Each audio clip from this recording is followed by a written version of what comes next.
Agora sim, estamos ao vivo com um convidado especial, aniversariante da semana. Vamos ver quem é que já está entrando, quem está aí.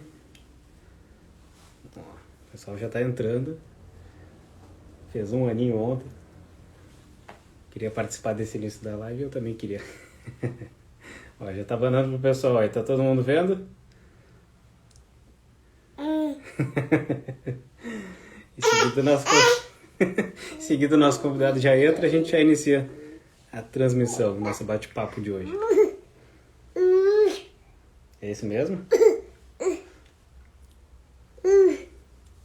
Aí, o convidado entrou. Certo? Vamos botar o convidado aqui na transmissão. E a gente já inicia. Agora vai com a mãe ele. Até mais. Pessoal. Opa, tudo bem? E Adriano, Tudo certo, Paulo? tudo tranquilo? Tudo. Então vamos lá, hoje a gente teve um início com um convidado especial, com o Álvaro, estava aqui. Certo, parabéns aí pelo filho. Obrigado, obrigado. Fez um aninho ontem. Pô, parabéns, é o primeiro? O primeiro, Boa, cara, isso não tem preço. A é vida, verdade. a vida muda. É verdade, pá, mudou todo sentido, é isso mesmo, né? Não Então, somos, pode falar, desculpa te interromper. não é isso, não somos mais nós, né? Agora são eles, né? Exatamente, eu não penso mais nada para mim, agora é tudo para eles, tudo pro Álvaro. Então, vamos lá. A gente está iniciando hoje mais um episódio da série Investindo com Especialistas. É o 12º episódio. Então, eu queria agradecer a presença. Vou estar conversando com o Paulo Daly, isso, né, da Dália Capital. Então, Paulo, por favor, vou pedir que tu te apresente para quem está chegando e conte um pouquinho também da história da Dália, por favor. Boa, legal. Adriano, primeiro, obrigado pelo convite, tá? Para batendo esse papo com você, né? E com o pessoal que te segue aí do Sul, né? Rio Grande do Sul, Porto Alegre, gosto muito daí da cidade. E da região, né? A gente viaja bastante, né, para conversar com as pessoas, investidores, amigos. Quando essa bagunça toda passar aqui, né, o pessoal estiver mais seguro, né, para a gente viajar, com certeza a gente vai dar um pulinho aí, tá? Opa, já fica o convite para visitar o escritório. Pô, é a menor dúvida, né? A Dália Capital é uma gestora jovem, gente, tem aí quase 3 anos de vida, né? O nosso principal fundo, Dália Total Return, tem 2 anos e 2 meses de histórico, começou ali na greve dos caminhoneiros, né, lá em final de maio de 18, mas o nosso time é um time bastante experiente, né? Nós somos hoje, né, já crescemos, né, começamos com 9 pessoas, hoje já somos 14, e quando a gente começou com as 9, éramos 6 sócios, todos com pelo menos 20 anos de experiência no mercado, né, trabalhando em empresas renomadas, né, instituições renomadas aqui no Brasil e no exterior também, tá?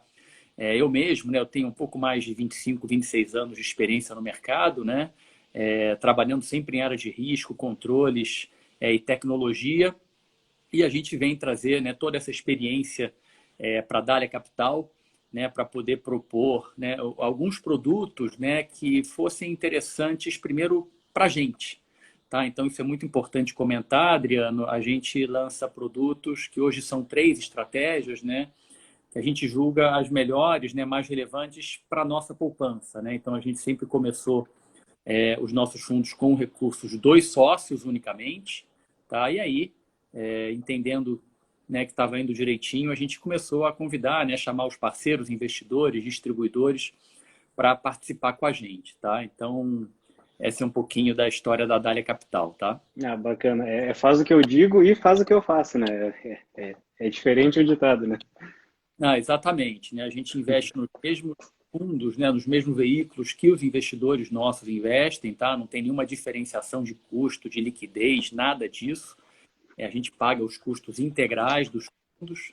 É isso, a gente está no mesmo barco, tá?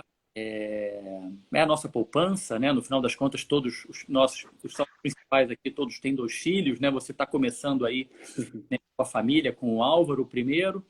Então, temos que tomar muito cuidado, né? Então, isso reflete também o nosso perfil de risco, né? São produtos que a gente estruturou, né? Pensou muito nessa transição do país, né, saindo de um ambiente de juros muito altos, né, o CDI muito alto, né, o famoso maratonista incansável, né, aquele queniano que corre do leão, né, e não cansa nunca, né? Era o CDI aqui no Brasil, né?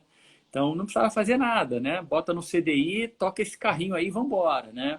Só que a gente percebeu que o Brasil vai passar por um momento diferente, né? Lá em 2016, 2017, né? A Dália surge por isso, né? Por essa visão que a gente teve, que o Brasil ia conviver com juros baixos por muito tempo, tá? Então, os nossos produtos têm um nível de risco moderado, né? Então, rapidamente, aqui sobre os três produtos, né? O Dália Total Return, que é o primeiro fundo, é um multimercado com foco em ações, tá?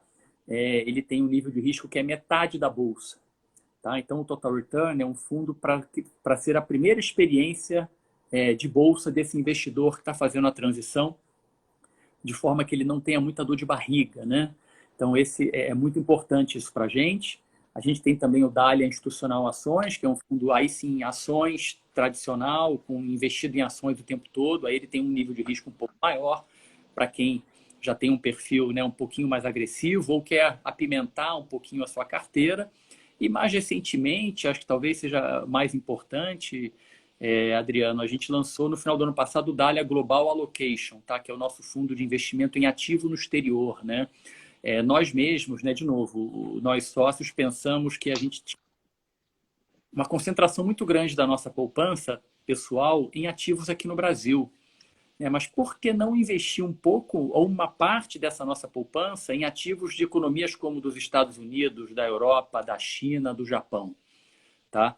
Não só como diversificação, mas também e talvez principalmente porque é bom. Né? Poxa, investir em ações de tecnologia dos Estados Unidos, investir em ações de empresas farmacêuticas, né, da Europa, e empresas também de tecnologia da China, empresas de indústria do Japão, são referência essas empresas no mundo todo, né, até para o Brasil. Então, por que a gente não pode botar um pezinho, né, botar um pouquinho da nossa poupança nesses países, nessas empresas, nessas moedas? Tá? Então, daí nasce o Global Allocation, né?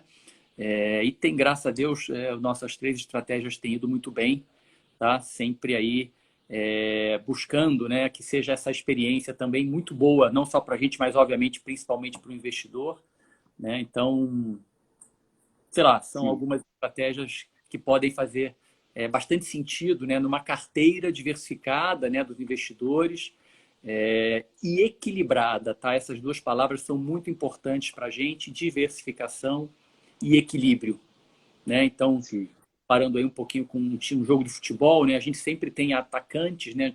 Jogadores de ataque e também jogadores de defesa o tempo todo, tá? Então isso permite, né? E que a gente tenha aí um desempenho, vamos dizer assim, protegido nos momentos mais difíceis do mercado, como aconteceu agora nessa pandemia horrorosa que a gente passou, né? O pior momento, mas que ainda sofre um pouco com ela, tá? Sim, perfeito. Eu pedi para quem está assistindo e quem estiver gostando, esmaga o dedo no coraçãozinho, que ajuda a nossa mensagem a chegar para mais pessoas. E aperta no aviãozinho ali, manda para uma ou duas pessoas que possam se interessar por investimentos, que vai ser um bate-papo aqui sobre investimentos. Quem quiser conhecer um pouquinho mais da Dália também, a gente vai entrar depois em cenário, o que o pessoal está acreditando para o Brasil, para o mundo, estratégias, tipos de investimentos. Então, quem quiser, fica com a gente e chama quem possa se interessar. Então, eu pedi que tu comente brevemente, assim, né, que tu já fez uma explicação geral, que tipo de profissional vocês buscam para compor a casa de vocês? E já aproveitando que tu comentou um pouco sobre os fundos, a quem tu acha que se destina mais cada um deles? Tem um perfil mais indicado? É um perfil mais arrojado, mais conservador? Ou não? Assim, teria alguma sugestão de como fazer uma combinação entre os fundos de vocês? Sim, boas perguntas, né? Uma gestora, ela é composta de pessoas, né? As pessoas são o principal ativo das gestoras, né? Das empresas que fazem a gestão de fundos de investimento, né? E todas as pessoas que trabalham na Dália, Adriano, elas têm uma coisa especial que é um conhecimento prévio entre nós. Tá? Então, o tema de confiança e alinhamento de princípio é muito importante para a gente. Tá? Então, a gente pensa primeiro na pessoa e não no profissional. Tá? Então, o pessoal de gestão, eles trabalharam juntos muito tempo no Bank of America Merrill Lynch, tá? Em sua grande maioria. E o pessoal que trabalha comigo, né, nas áreas de controle, de risco, administrativo e tal, todas elas também trabalharam comigo ou no Santander ou no Votorantim, né, nas assets desses bancos que eu fui o responsável por risco e controles lá. Tá? Então, a gente sempre busca esse tipo de entrosamento prévio, de alinhamento prévio, tá? Porque isso é muito importante, né? O clima né, de trabalhar em empresa, ele é extremamente relevante, né? Nós todos trabalhamos em empresas muito grandes, é muito difícil, né? Você perde muito tempo com coisas fora do negócio, né? Que desviam o seu foco, né? Temas políticos, temas de não sei o quê, temas de competição com a pessoa que está do seu lado. Aqui a gente não tem isso, né?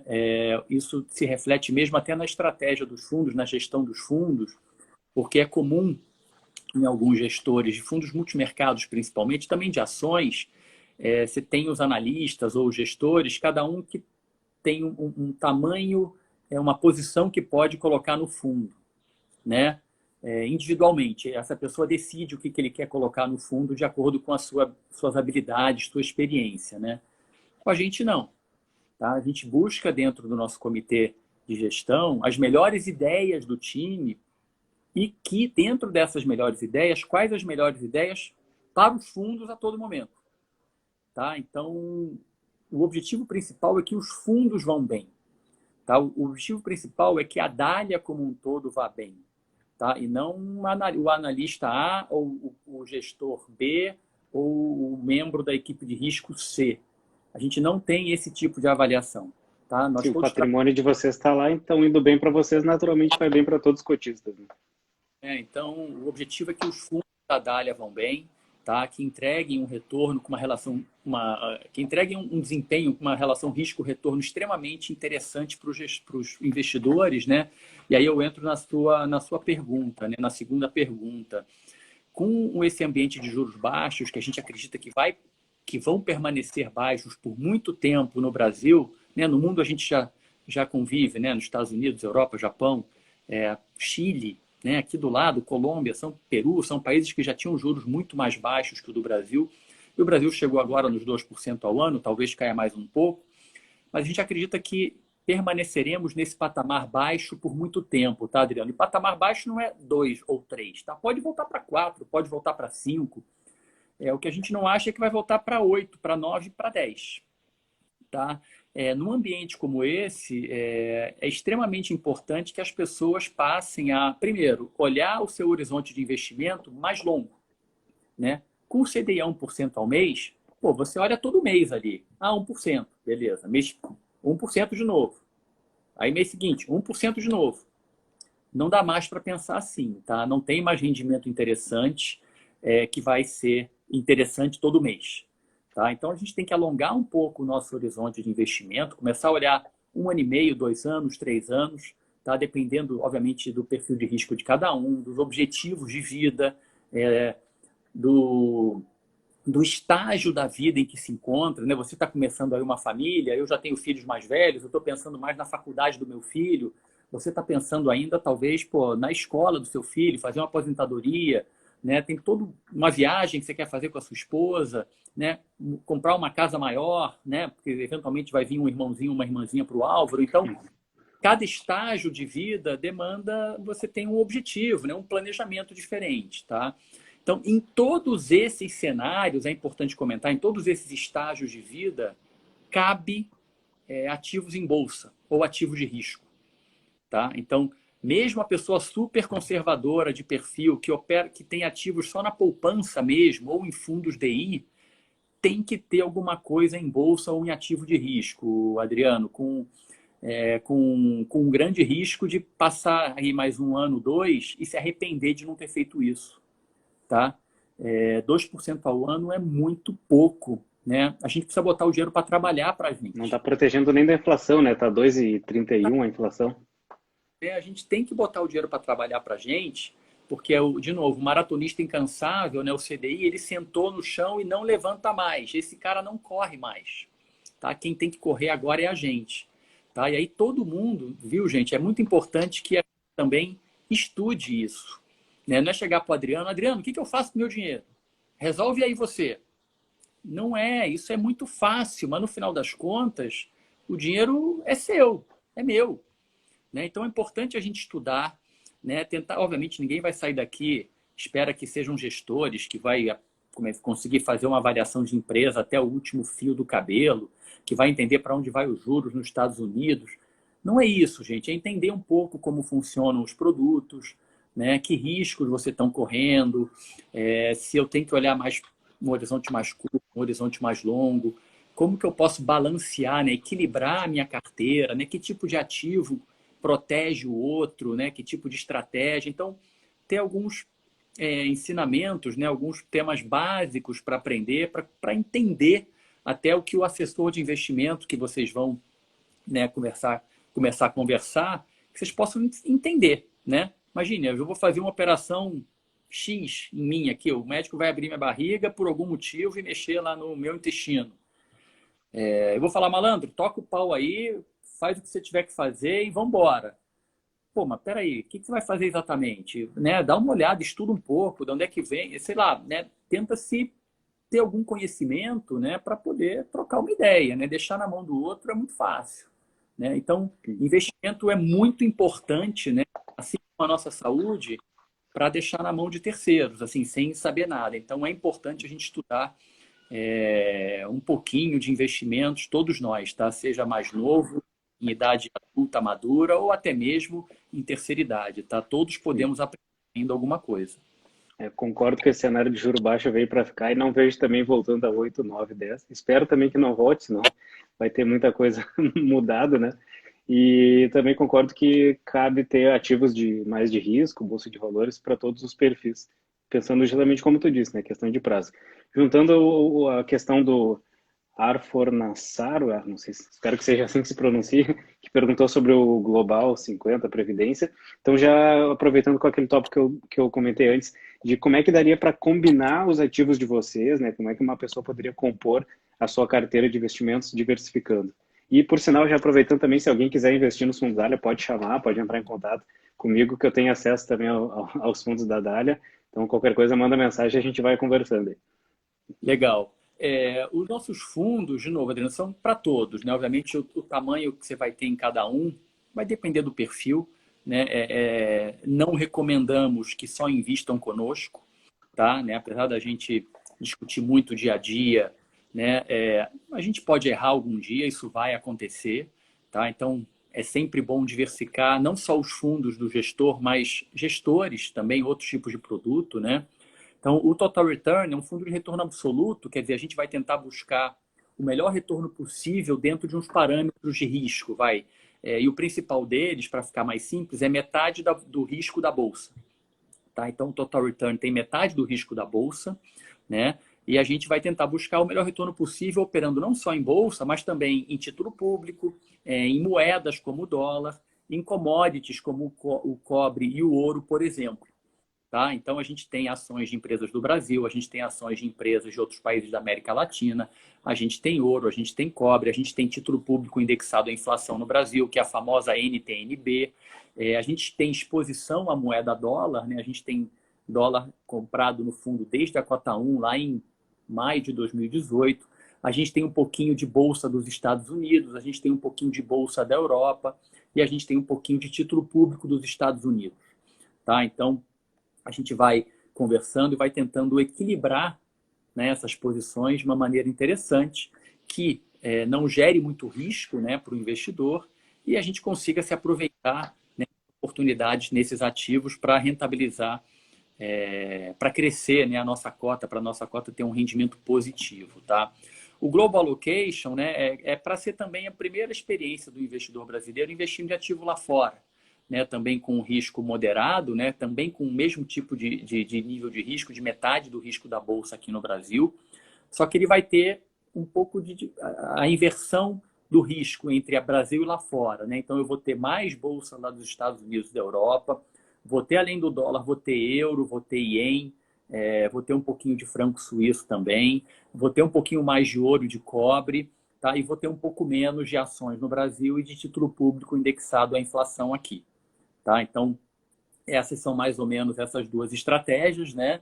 E aí você combina com, pode ser eventualmente estratégias parecidas, né? Podem ser fundos de renda fixa ou próprios títulos públicos, algum multimercado que tenha um pouco menos de risco, um pouco mais de risco que a Dália Capital. Aí depende muito, né, do gosto de cada um, né? Acho que é importante também o Adriano, né, você e seu time, Adriano, passarem essa sensibilidade, né, esse contato, né, com os gestores é muito importante. Tem também muito de empatia. Não gostei, entendi o que ele está falando, não entendi, né? Acho que a estratégia, pô, é legal, combina bem aqui com meus outros ativos, tá? Então é um processo, é até um namoro mesmo, né? Não é só assim olhar, né, o desempenho recente de determinado ativo e falar é esse que eu vou aqui sem saber o que você está fazendo, né? É muito fácil, você transfere a responsabilidade para esse gestor, né, ou para esse ativo, mas você não sabe o que ele está fazendo, você não sabe se ele deu sorte, se deu azar, né? Então, é importante estudar um pouco mais do que ver um númerozinho ali, né, a rentabilidade recente de 1 mês ou 6 meses que aquele ativo está dando, tá? Então, isso nem sempre reflete a capacidade e a experiência dele, para o bem ou para o mal, né? Não é porque alguém está indo mal nos últimos 2, 3, 4 meses, pô, esquece, não vou olhar mais esse cara. Como é que ele foi antes? Como é que é a experiência dele antes? Né? Então, isso conta, né? Ninguém acerta todo dia, ninguém acerta sempre, né? A gente, graças a Deus, nós temos tido aí nos últimos 2 anos e pouco com o Total Return um desempenho bastante legal, né? A gente acertou muito mais do que errou, graças a Deus, né? Que é bom ter sorte sempre, mas pode ter algum momento que a gente não vai acertar, tá? Aí vai falar, não, Dália é uma porcaria. Não, mas também não é assim, Dália é o melhor de todos. Também não, tá? Então, esse acompanhamento de um prazo um pouquinho maior, conhecer como é que são as estratégias, né, os tipos de ativo, conhecer as pessoas, né? De novo, as gestoras são compostas por pessoas, tá? Então, é importante ter essa interação com as pessoas, tá, Adriano? Então, por isso que a gente teve que parar um pouco esse processo de viagem, né, de encontrar as pessoas, mas até fevereiro desse ano a gente viajava o Brasil inteiro, né, conversando com escritórios, com os investidores, com os amigos, exatamente para isso, né, para poder passar como que a gente pensa, né, quem somos nós, de onde viemos, o que a gente se propõe a fazer, tá, para ser mais transparente possível, tá? Isso é muito importante para a gente, tá? Perfeito, concordo totalmente. É bem esse trabalho que eu venho fazendo, né? Estou na bolsa desde 2008 e o tempo vai nos deixando calejado e cada vez mais entendendo como funcionam as coisas, né? E é justamente isso. Tem muita gente que olha o desempenho dos últimos 6 meses, últimos 12 meses e escolhe ou não, ou já elimina simplesmente por ver um número na tela e não entende. Eu gosto de conversar, com o próprio nome da série diz, investindo com especialista. Estou conversando com diversas gestoras, diversas pessoas, justamente para entender como é que vocês escolhem, que tipo de decisão vocês gostam de fazer, que é isso que eu acho que é o trabalho diferenciado e entender de fato como funciona a casa, né? E a Dália é uma das casas que eu gosto bastante, por isso que eu estou convidando vocês para participar, né? E Boa. comentou sobre que vocês têm exposição a dólar, né? E pegando assim já também a nossa bolsa no início da crise, lá em março, né, foi uma das que mais se desvalorizou do mundo e o real foi uma das moedas que mais se desvalorizou. Agora a gente está na faixa dos 5,50, 5,60. Para onde é que vocês veem o dólar? O que vocês estão avaliando assim, fim do ano ou até mesmo mais para frente, ano que vem? E a bolsa também. E até que ponto é bom ou ruim o dólar nesse patamar para a economia? Queria que tu comentasse um pouquinho sobre isso. Boa pergunta. A gente tem uma visão muito peculiar sobre o dólar, tá? Acho que foi uma das coisas que ajudaram bastante a gente nesse período, né? Desde que a gente começou, né? A Dália e o Dália Total Return. Por uma série de razões, né? A gente acha que a tendência do real é se desvalorizar frente ao dólar, né? A gente viveu nos últimos 30 anos, né? Com um CDI, uma taxa de juros maior do mundo, né? E aí você tinha todo tipo de investidor do mundo inteiro vindo para o Brasil para comprar título público, comprar o CDI. Né? Não era só a gente que investia no CDI. O estrangeiro também olhava o quê? 15% ao ano, 20% ao ano? Também quer. Né? E por isso a gente teve uma moeda, né, o real, sobrevalorizada de forma artificial. né? A paridade de moeda ela é muito interessante, gente, porque ela é sempre relativa, né? Tipo, uma ação como a Petrobras, ela sobe ou ela cai, né, o preço dela, por seus próprios fundamentos, né, muitas vezes. Né? Ah, achei uma reserva de petróleo, o preço sobe. Né? Aí o preço do petróleo do mercado internacional caiu, aí o preço da Petrobras cai. Mas não tem nada a ver com a Vale, não tem nada a ver com o Banco Itaú, não tem nada a ver com o Bradesco. Agora, moeda, não. O real se valoriza ou se desvaloriza contra alguém. E esse alguém é o dólar, que é a moeda de referência no mundo. Tá? O que determina muito essa paridade, né, esse preço entre as moedas, são duas coisas, né? A taxa de juros nos dois países e a expectativa de crescimento econômico. Tá? Então, veja bem, há 2 anos atrás, a taxa de juros nos Estados Unidos era 2% ao ano. Né? A nossa era 6,5%. E há 5 anos atrás, a taxa de juros nos Estados Unidos era 2% ao ano e a nossa era 15%. Né? E o Brasil crescia parecido com o que crescia os Estados Unidos. Crescia 2%. Na realidade, 5 anos atrás, a gente teve aqui o Dilmageddon, né? O terra arrasada aqui da nossa recessão. Né? Então, não conta. Mas 10 anos atrás, a gente crescia de maneira parecida com os Estados Unidos, 3% ao ano, 2,5% ao ano. Então, como o nosso juros era muito maior, né, a gente atraía investimentos para comprar os nossos juros, né, o CDI. Hoje, né, os juros americanos estão na faixa de 0,5% ao ano e o nosso 2%. Né? Então, não é muito diferente. Só que a economia americana cresce mais que a economia brasileira. Né? Obviamente, esse ano, ambas as economias terão uma recessão, ou seja, vão ter um crescimento negativo, né, econômico. Né? Mas, a partir do ano que vem, o Brasil vai voltar a crescer, deve crescer por volta de 1,5%, 2%, e a economia americana vai crescer 2,5%, 3%. Tá? O real deve ser mais valorizado, deve valer mais ou menos do que o dólar. Né? Claramente deve valer menos. Né? Então, quando houve, né, desde o começo da Dália, que o dólar ainda estava 3,5, 3,60, né, a gente viu que a tendência dos juros no Brasil era cair e se aproximar do nível de juros nos Estados Unidos, a gente entendeu que os ativos em reais, né, bolsa, imóveis e títulos públicos iam se valorizar e a nossa moeda, o real, ia se desvalorizar. Tá? Então, foi o que aconteceu, até porque a gente estava com uma carga de valorização artificial muito grande por conta do CDI alto. Na hora que o CDI desinfla, né, a nossa moeda começa a andar ao sabor da moeda de referência, que é o dólar. E o dólar estava se valorizando no mundo, tá? Não só contra o real. Né? Aí você vem agora para essa crise, né, mais recente, e você comentou, né, Adriano, o real se desvalorizou mais do que as outras moedas emergentes. Né? Eu acho que por duas razões. Tá? O tema fiscal nosso é pior. Né? Então, o Brasil estava com um processo de aprovação de reformas. Né? A reforma da Previdência foi a primeira e mais importante delas, mas não é a única. O trabalho não acaba aí. Né? Ou seja, a gente tem que enxugar as contas do governo. Né? O governo deve muito mais dinheiro do que arrecada.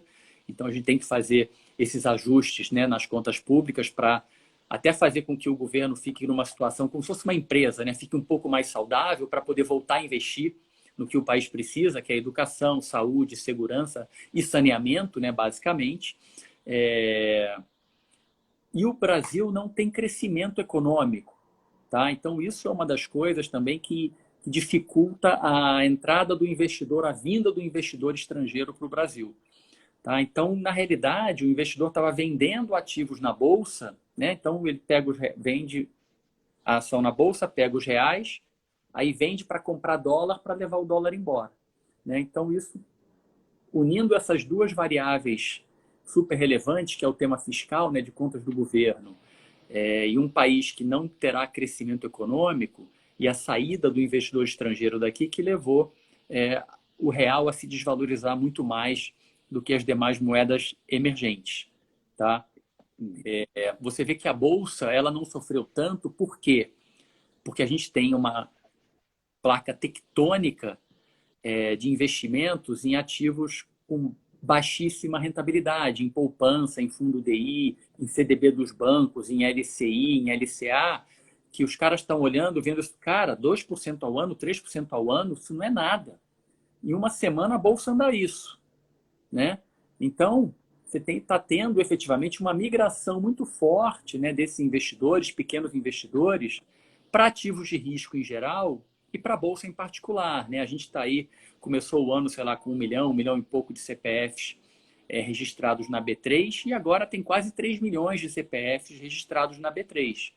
Tá? Exatamente esse é o processo de transição, né, do pessoal de investindo em ativo mais conservador para ativo de risco. Tá? Então, por isso que a nossa bolsa não sofreu tanto quanto a nossa moeda. Tá? E agora, olhando para frente, a gente acredita que, obviamente, a tendência do real é continuar a se desvalorizar. Tá? Quanto mais devagar, melhor. Tá? Não interessa para ninguém que o dólar bata R$ 6 no mês que vem ou no final do ano. Tá? Ele já vinha num tema mais moderado, né? O que acelerou mesmo do 4,30 para 5,50 foram os efeitos da pandemia, né? Então agora ele vai achar um ponto de equilíbrio entre 5 e 5,5, talvez 5,10 e 5,5, e vai meio que flutuar por aí e eventualmente muda um pouquinho de patamar para cima. Tá? A gente acredita que essa deveria ser a tendência do real contra o dólar, tá? Mantida essas informações, né? Essa visão de cenário que a gente tem hoje. Tá? A gente não acha que vai ter inflação no Brasil tão cedo, tá? Então, o que isso poderia afetar o dólar, né? Porque se você tem inflação, o Banco Central voltaria, né, a aumentar as taxas de juros, né? Voltaria a aumentar o CDI, e dependendo do aumento do CDI, poderia gerar um incentivo para o investidor estrangeiro voltar a investir no Brasil em juros. O que a gente acha pouco provável, tá? Porque o Banco Central deveria, para atrair o investidor estrangeiro, deveria voltar o CDI para 7%, 8% ao ano, pelo menos. Tá? Para 3, 4 também não vai mudar nada. Tá? Então, vamos avaliar isso aí, né? A gente olha isso aí o tempo todo, o dia inteiro, mas a princípio a gente não vê uma tendência de valorização do real consistente, ou seja, o real vindo para 4,5 por dólar ou para 4 por dólar. Tá? A gente vê isso como bastante pouco provável, tá bom? Sim, em termos de risco Brasil, risco país, investir com o CDI, com a Selic a 2% ou a 4%, na prática não tem diferença, né? Ou em termos de ganhos, vai ser muito, muito próximos. Claro, voltando a 10%, aí de fato já muda, né? Pô, a gente está tendo uma aula aqui com o Paulo dele, quem está gostando, esmaga os dedos no coraçãozinho, já vi que a Suelen botou ali, muito bom, professor. Aí eu já vou juntar duas perguntas, a do Bruno Amorim, que ele comentou, que tu já respondeu um pouco, né, sobre o risco do global allocation com o dólar nesse patamar, né, uma possível desvalorização, e juntando a pergunta do Rick Zausa, que pergunta se os Estados Unidos correm algum risco de recessão fiscal, né, como é que vocês avaliam essa parte para a alocação de vocês? Isso, essa pergunta é extremamente importante, tá? A gente olha, né, muito macro, né, apesar do Total Return ser um fundo com foco em ações, né, e a gente tem um fundo de ações, né, o Dalian Institucional, o Global Allocation também tem ações, mas menos, né, em relação aos outros dois fundos. A visão principal, né, o tema principal que a gente analisa aqui, gente, é o cenário macro mesmo, tá? E aí, cenário macro é Estados Unidos, Europa, China, né? Juros americanos, né? Cotação do dólar, não só contra o Brasil, mas contra o euro, contra o ien, contra o franco suíço, contra a libra esterlina. A gente tem que estar muito atento a tudo isso, porque no final das contas, no médio e longo prazo, são essas variáveis que determinam as oscilações dos preços dos ativos no Brasil. Tá? Então, se lá fora está tudo bem, a chance do Brasil ir bem é muito grande. Tá? Se lá fora está muito mal, a chance do Brasil ir mal é enorme. Tá? Independente de Paulo Guedes, independente de aprovação de reforma, se lá fora explodir, a gente está ferrado. Tá? Então, é muito importante a gente olhar e entender isso. A gente está passando por um momento extremamente relevante para o mundo. Tá? Pré-pandemia, a gente já vinha experimentando um processo de avanço tecnológico rápido, né, acelerado. Né? O dólar já era, né, a moeda de referência, né, de longe. quando você teve a pandemia, né, esse processo de avanço tecnológico, ele se acelerou ainda mais, né? O tema de avanço tecnológico, ele tem duas coisas extremamente relevantes para a gente, né? Ele melhora nossas vidas, né? Estamos fazendo aqui uma live, né, via Instagram, acessando dezenas, né, várias pessoas aí em Porto Alegre, pelo Rio Grande do Sul, ou talvez outros estados do país, das suas casas, né? Fantástico isso. Entre dezenas de outras coisas. E Até outra, pedir quem estiver assistindo, bota de onde é que está nos assistindo para a gente ter uma ideia de onde é que está chegando a nossa mensagem. Pode continuar aí. e o outro é o tema que é desinflacionário, né, Adriano? Ele torna os custos dos produtos, dos processos, dos serviços mais baratos, tá? Então, se você não tem inflação no mundo, você não precisa ter taxa de juros, né? Então, a gente está vendo um mundo de juros mais baixos, né? E aí você tem isso. Isso é um pouco complexo para a gente explicar aqui rápido, mas isso quer dizer o seguinte: se você tem juros muito baixos no mundo, o volume de dívida que os países podem emitir é muito maior do que se você tivesse juros mais altos. Né? O próprio tema fiscal do Brasil, né? A gente muito reclamava que no passado, se a gente tivesse um nível de dívida, né, que fosse metade do nosso PIB, com juros a 15, 20% ao ano, é insustentável, né?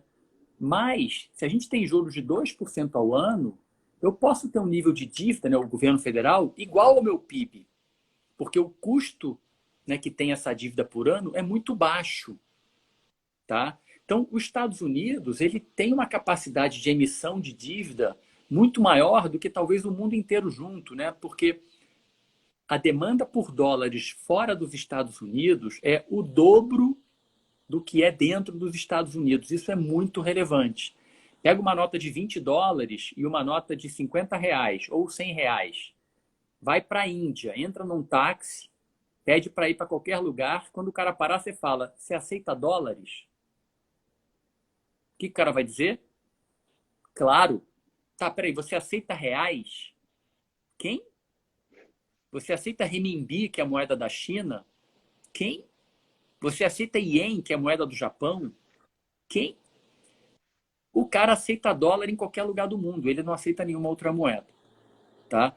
A China, quando vende, né, seus produtos, ela recebe em dólares. Ela não recebe em renminbi nem em euro, ela recebe em dólares. Tá? Então, é muito forte o poder do dólar. Tá? Então, muita gente fala, né, que o principal risco, e em parte tem razão, é você ter uma volta da inflação nos Estados Unidos e um tema fiscal nos Estados Unidos. Né? Por quê? Porque se começa a ter inflação, os Estados Unidos têm que subir os juros, né? Para coibir esse aumento da inflação. E aí, se sobe os juros, como eu tenho um caminhão de dívida aqui, o custo para eu pagar essa dívida aumenta. E aí, o que os Estados Unidos têm que fazer? Ou tem que gerar receita aumentando impostos, ou tem que emitir mais dívida para pagar aquela dívida. Então, é um problema grande, tá? Mas é difícil a gente prever quando isso poderia acontecer, Adriano. As pessoas falam desse risco como isso fosse para o ano que vem, para 2022. A gente não acredita nesse risco para tão cedo, tá? A gente está efetivamente num novo normal no mundo inteiro, tá? Onde no ambiente de juros no mundo inteiro baixos, né? Muito baixos, os países podem ter um nível de endividamento maior, né? O próprio Japão, o endividamento do Japão, do governo federal do Japão, é 2 vezes o PIB dele. E ele não tem inflação. O juros no Japão é 0,1% ao ano. Tá? Ele convive com esse tipo de endividamento há 20 anos. Tá? Então, tem um risco aí? Tem. É para amanhã? É para mês que vem? É para o ano que vem? Acho que não. Tá? Enquanto isso, você tem um nível de liquidez nos mercados extremamente alto, porque não é só os Estados Unidos que está imprimindo dinheiro, né? A Europa está fazendo isso, a China está fazendo isso, o Japão está fazendo isso, que são as principais economias. Sobra dinheiro. O que as pessoas fazem com esse dinheiro? Elas compram os melhores ativos do mundo. Quais são os melhores ativos do mundo hoje? Bolsa nos Estados Unidos. né? Por isso que os índices, né, S&P e Nasdaq nos Estados Unidos já estão na máxima histórica, mesmo a gente tendo vivido há 5 meses atrás a pior crise da história da humanidade. Tá? Sim. Então, temos que ter cuidado, mas a gente acha que ainda não é o momento de ter medo, né, por algum problema muito grave. Tá? Obviamente, no curto prazo, você tem alguns riscos. Eleição americana, né, de presidente americano é sempre um risco. Né? Você tem o Donald Trump, republicano, né, com um candidato democrata, Joe Biden, que normalmente o democrata ele é menos pró-mercado. Ah, mas aí se o democrata for eleito, o S&P vai despencar 30%. Se cair 5 é muito. Vai ter um ruídozinho? Vai ter um ruídozinho. Depois volta. Tá? Não tem motivo para cair assim de forma relevante. Tá? Então, é o que a gente fala, temos um otimismo cauteloso. Né? Estamos otimistas, tá? Mas com alguns cuidados. Né? De olho aqui, olho ali, né? Com as proteções nas estratégias. Tá? Esse é muito o nosso modelo. Tá? Não é nosso modelo ir de peito aberto. Mesmo quando a gente tem aí um cenário extremamente positivo pela frente, tá? Então, Sim. não sei se eu consegui, de forma simples, explicar um pouco, porque esse é um tema do dólar, né, de tema fiscal e de inflação dos Estados Unidos, muito complexo, tem um debate muito aprofundado, né? Muita gente não concorda com a gente, tá? Isso é bom comentar, mas vamos ver o que pode acontecer. Esperamos que não tenha nada de muito grave para acontecer por aí, tá? Esse é um assunto que a gente pode ficar um mês aqui conversando e ainda vai faltar tempo para debater tudo que tem para falar sobre isso, né? E tu acha que o Brasil perdeu espaço para outros emergentes, pensando assim no que o investidor estrangeiro está procurando? Busca outros países agora, em detrimento ao país? E que tipo de acontecimentos podem impactar aqui no Brasil? Por exemplo, essa guerra que nunca para, né? China, Estados Unidos, a própria eleição que tu comentou lá nos Estados Unidos, é alguma questão mais de política aqui interna no país? Como é que vocês avaliam isso? Boa, outra ótima pergunta, né? O tema de tensão China-Estados Unidos, ele veio para ficar, né? A China sempre houve na história do mundo dois antagonistas, né? Duas potências, uma tentando tomar o lugar da outra, né? Duas grandes potências lá no século XIX, né? Voltar rapidinho era Alemanha e Inglaterra, né? Depois virou Alemanha e França um pouco. E aí, pós Segunda Guerra, virou Estados Unidos com a União Soviética, né? Aquela Guerra Fria, acho que é mais comum, mais perto aqui da nossa história, né? A União Soviética se desintegrou em 1989, né? E passou-se a se moldar, né? Esse antagonismo Estados Unidos-China, né? E ele agora está muito mais latente, né? A China passou por um período aí de crescimento, né, de recuperação econômica brutal nos últimos 50 anos. Né? A China era zero e hoje é a segunda potência do mundo, tá? A segunda maior economia do mundo. Em termos de tamanho, ela possivelmente vai passar os Estados Unidos. Tá? Isso não quer dizer que ela é mais rica que os Estados Unidos, né? Porque a gente tem que ver aquela riqueza por pessoa, né? O famoso renda per capita, né? Que obviamente os Estados Unidos é muito maior do que a da China. Com 1,5 bilhão de pessoas, é bastante difícil realmente ter um crescimento equilibrado. Né? Você tem aquela pirâmide, né, que um pouquinho ganha muito e a grande maioria com bastante dificuldades. Tá? Então, você tem sim esse tema. O lado positivo, né, é que quando você tem dois caras grandes, né, lutando para quem vai ganhar, quem vai ser o melhor na realidade, os dois melhoram. Né? Mal comparando aqui, é que nem no futebol, né? O Cristiano Ronaldo e o Messi. Eles há 10 anos, um ano no outro. Quais são os principais motivadores de um e de outro? É o outro. Sim. Né? O Messi acorda dizendo, tem que treinar porque eu quero ser melhor que o Cristiano Ronaldo. Aí o Cristiano Ronaldo acorda, eu tenho que treinar porque eu vou ser melhor do que esse argentino aí. E, bicho, estão elevando o nível deles, né? Porque um quer ser melhor do que o outro. Né? Com China e Estados Unidos é exatamente a mesma coisa. Né?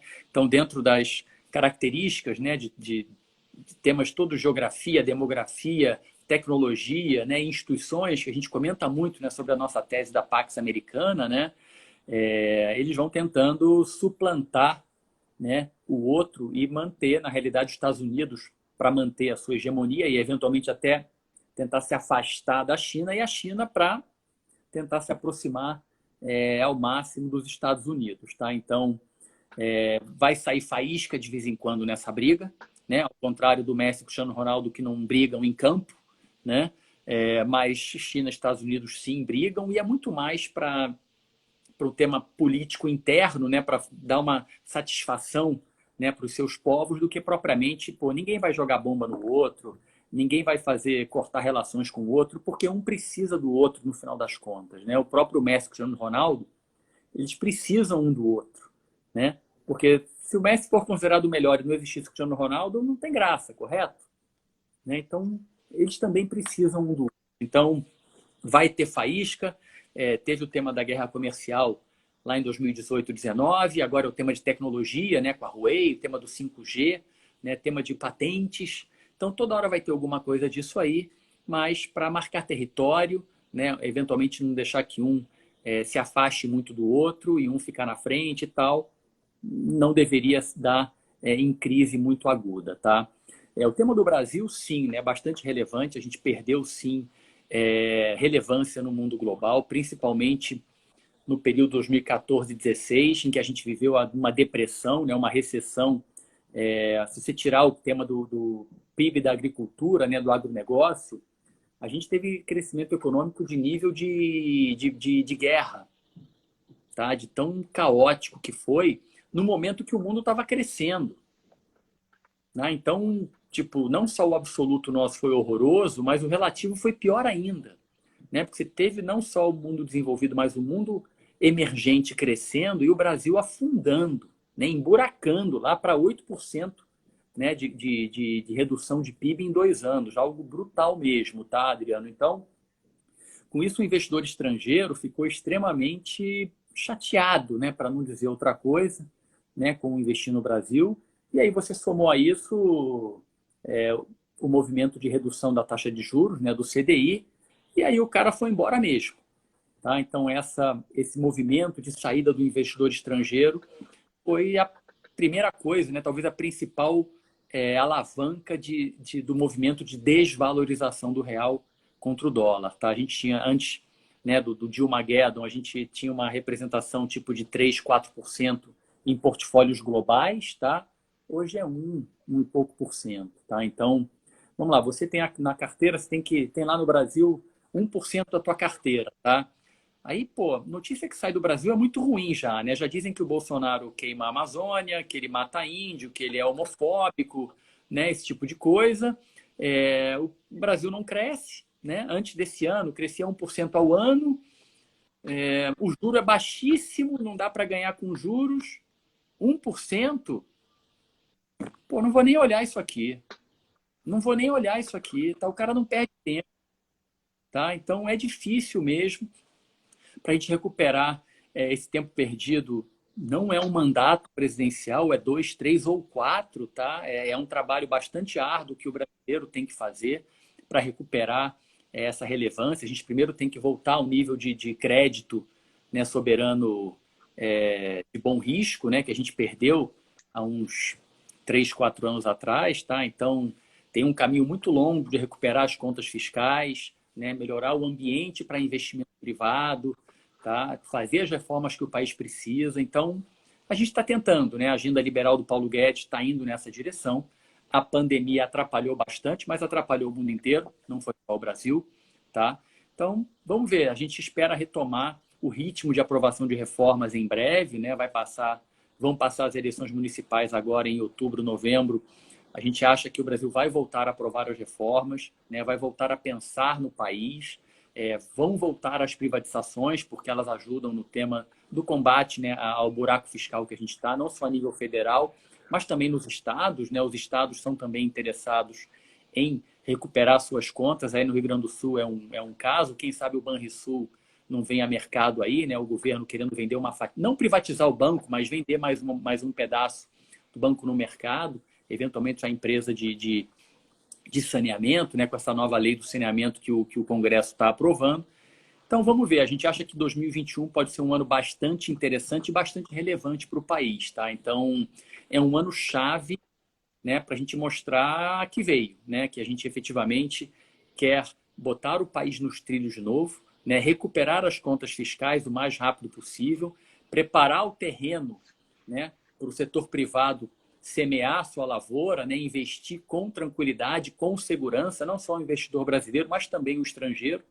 Tá? Então, é bastante importante o que vai acontecer no Brasil no próximo ano, porque a gente sabe que em 2022, eleição presidencial, infelizmente o Brasil para, o Congresso para, e aí muda o foco, e aí a gente sabe o que acontece nesse ano. Né? Então, 2021 é bastante relevante para a gente. Tá?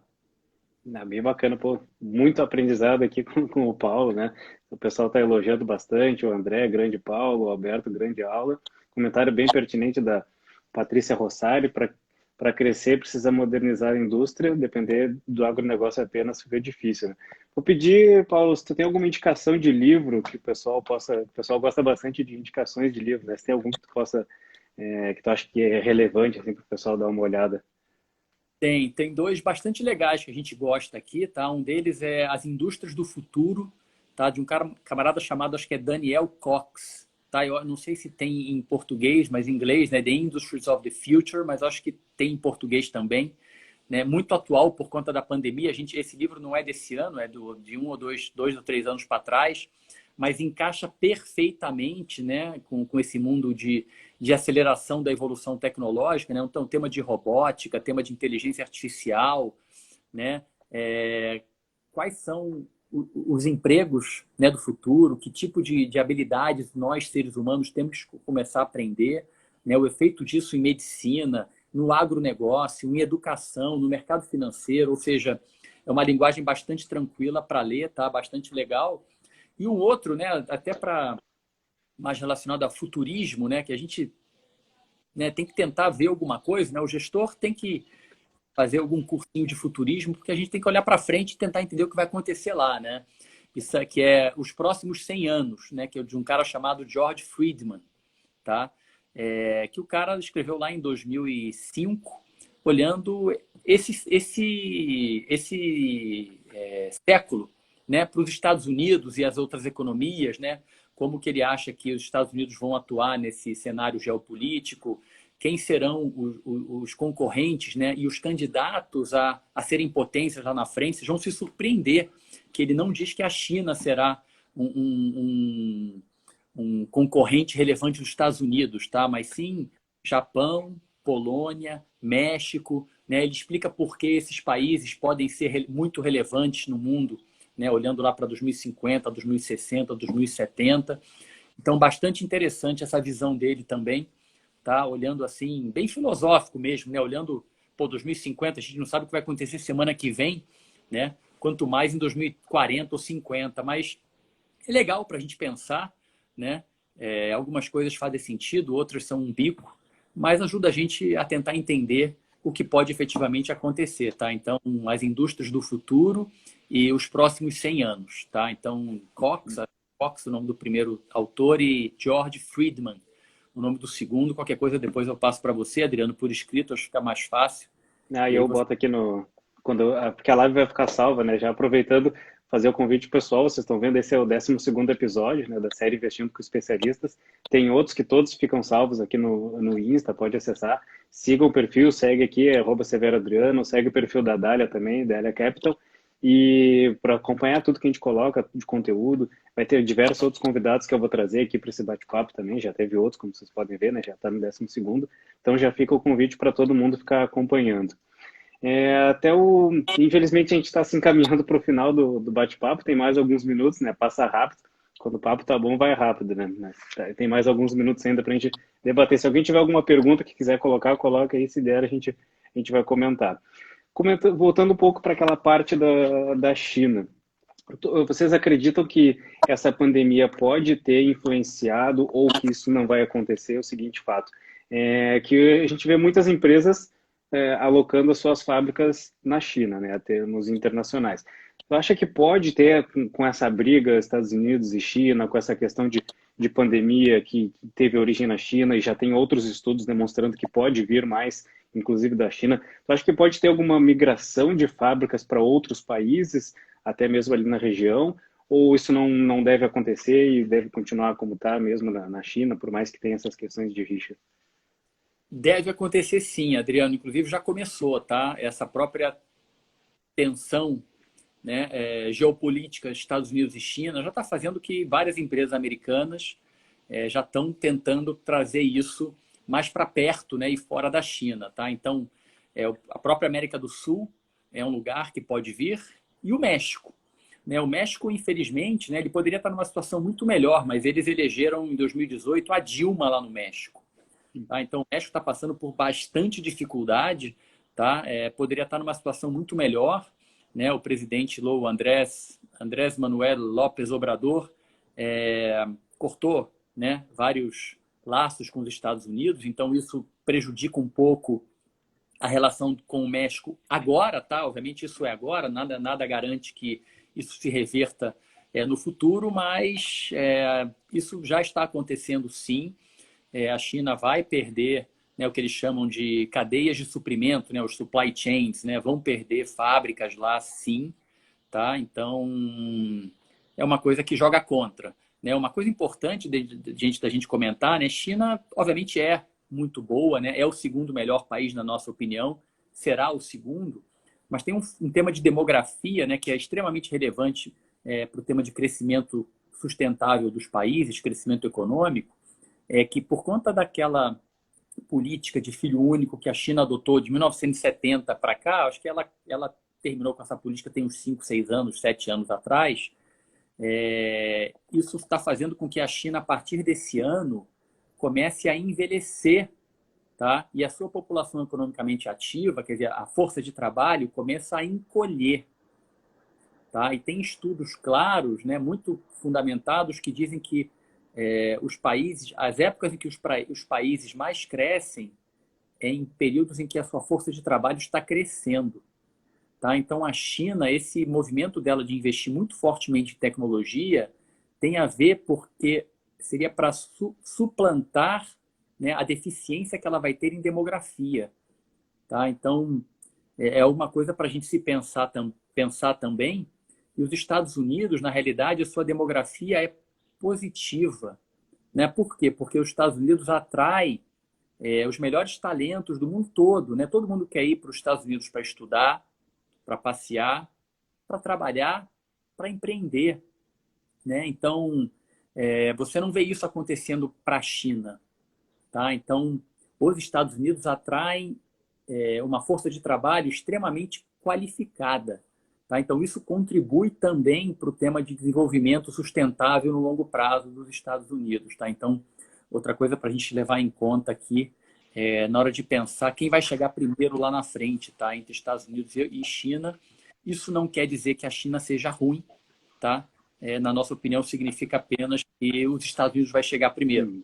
Mas você vai ter sim a China muito provavelmente chegando em segundo. Tá? Perfeito.